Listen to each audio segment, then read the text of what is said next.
오늘 본문은 압살롬이 예루살렘에 도착한 후에 벌어지고 있는 일을 다루고 있습니다. 거리상 30km 정도 떨어져 있었던 그 헤브론과 예루살렘 길, 이제 헤브론에서 출발해서 거의 하루나 이틀 정도 걸렸을 것으로 예상이 됩니다.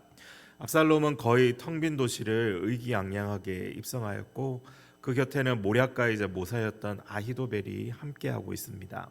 이제 세상 무서울 게 없습니다. 이스라엘 대부분의 지파가 자신과 함께하고 있었고, 아히도벨 같은 최고의 전략가도 자신을 이제 돕고 있는 것이죠.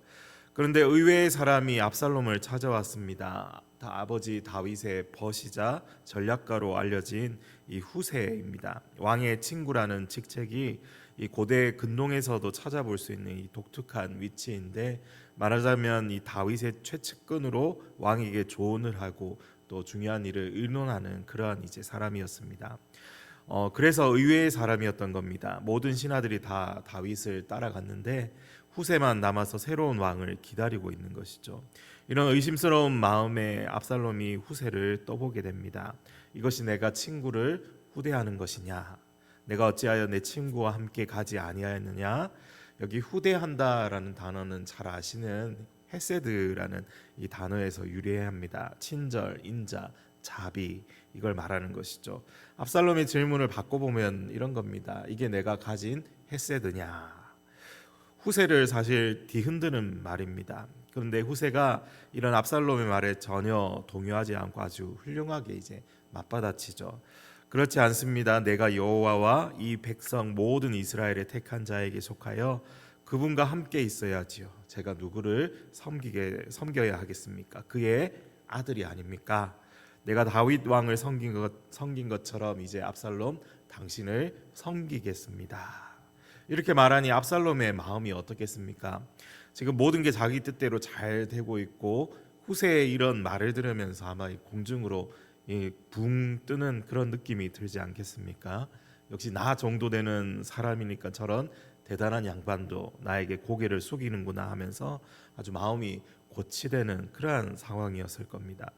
여기서 만약 아히도벨이 조금 더 이제 후세를 몰아쳤다면 어떻게 되었을지 모르겠지만, 곧바로 이 압살롬이 아히도벨에게 다음 전략을 알려달라고 요구합니다. 압살롬이 후세를 별 의심 없이 이미 받아들였다라는 사실을 우리는 여기서 알 수 있습니다.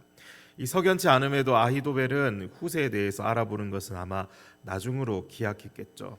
가장 시급한 일부터 처리하기로 하는 것이죠. 그게 무엇인가 하면, 말하자면 이 배수의 진을 치는 것과 같습니다. 무엇인가 하면 압살롬을 시켜서 다윗 왕의 후궁과 이제 동침하게 한 것입니다.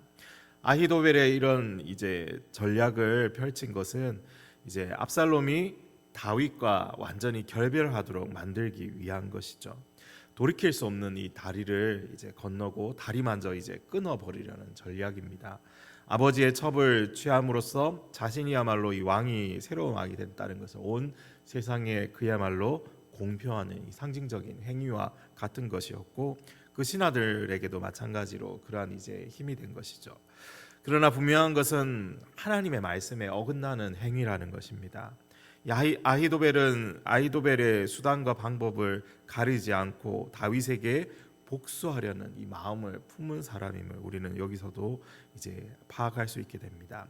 아시다시피 아히도벨이 누구의 할아버지입니까? 바로 밧세바의 할아버지입니다. 아히도벨의 아들 엘리암의 딸이 바로 밧세바인 것이죠. 말하자면 다윗은 이 아히도벨 자기 집안의 명예를 더럽히고 치욕을 안겨주는 사람이나 마찬가지인 것이죠. 다윗이 이런 관계적 문제를 어떻게 해결하고자 노력을 했는지는 사실 성경에 나오지 않습니다. 아마 아히도벨은 몇 년 동안 다윗에게 복수할 이 기회만 노리고 있지 않을까, 그런 이제 또 추론을 해볼 수 있습니다. 마침 압살롬이 반란을 일으키고 그는 그 계획에 동참해서 반역의 규모를 이제 키우고 세를 풀리는데 아마 큰 역할을 하게 되었을 것은 자명한 사실입니다. 결국 압살롬은 복수의 화신 아히도벨의 조언대로 아버지의 침상에 올라서 이 아버지의 명예를 더럽히고 하나님의 말씀을 저버리게 됩니다. 그리고 16장의 마지막 절을 이렇게 말씀하고 있죠. 23절 말씀에 그때 아히도벨이 베푸는 계략은 사람이 하나님께 물어서 받은 말씀과 같은 것이라. 아히도벨의 모든 계략은 다윗에게나 압살롬에게나 그와 같이 여겨졌더라. 마지막 이 말씀을 읽다 보면 그런 생각이 듭니다. 이제 아히도벨이 있기에 이런 모략과 권세가 더해지니 천하에 누가 당하랴. 오늘 본문은 참 어둡습니다. 반역과 배신, 그리고 차마 입에 담기도 어려운 이 폐륜적인 행위까지 읽으면서 마음이 불편해지는 장면들입니다. 그런데 바로 그 어둠 속에서 우리가 놓치지 말아야 할 빛이 있습니다. 하나님은 이 모든 장면에서 침묵하고 계신 것처럼 보입니다. 압살롬은 승승장구하고 아히도벨의 계략은 신탁처럼 여겨지고 다윗은 도망자 신세입니다. 하나님은 어디에 계십니까? 보이는 것은 오직 인간의 권모, 술수, 모략, 복수, 욕망, 허영으로 가득합니다. 그러나 본문 바로 다음 장을 펼치면 놀라운 이제 말씀이 나오죠. 사무엘하 17장 14절에 이는 여호와께서 압살롬에게 화를 내리려 하사 아히도벨의 좋은 계략을 파하기로 작정하셨다라는 말씀입니다.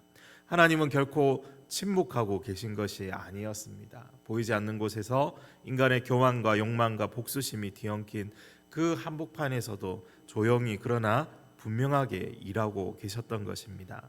사실 아히도벨의 계략은 완벽합니다. 인간으로서 막을 방법이 없습니다. 그러나 하나님은 압살롬의 마음속 허영심 하나를 사용하셔서 그 완벽한 계략을 차근차근 무너뜨리고 계십니다. 후세의 말 한마디, 압살롬의 이 교만한 귀, 허영심, 평범해 보이는 순간들을 사용해서 어리석게 쌓아 올린 그 바벨탑과 같은 그 기초를 무너뜨릴 계획을 계속해서 세우고 계시는 것이죠. 이것이 바로 섭리입니다. 섭리란 하나님이 때로는 악도 허용하시지만 그 악조차 당신의 목적을 위해 사용하시는 것이죠. 악인의 계략도 인간의 배신도 심지어 우리가 이해할 수 없는 고통의 시간도 전지전능하신 하나님의 손을 결코 벗어나지 않는 것입니다.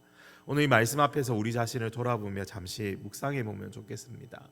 혹시 지금 내 삶 속에도 하나님이 침묵하시는 것처럼 느껴지는 영역은 있지 않는지, 내가 이해할 수 없는 일, 도저히 납득되지 않는 상황이 혹시 있습니까? 혹시 나는 지금 아히도벨처럼 압살롬처럼 오래된 이 상처와 분노를 품은 채 하나님보다 내 복수와 내 계획을 혹은 앞세우고 있지는 않은지 우리 자신을 돌아보면 좋겠습니다.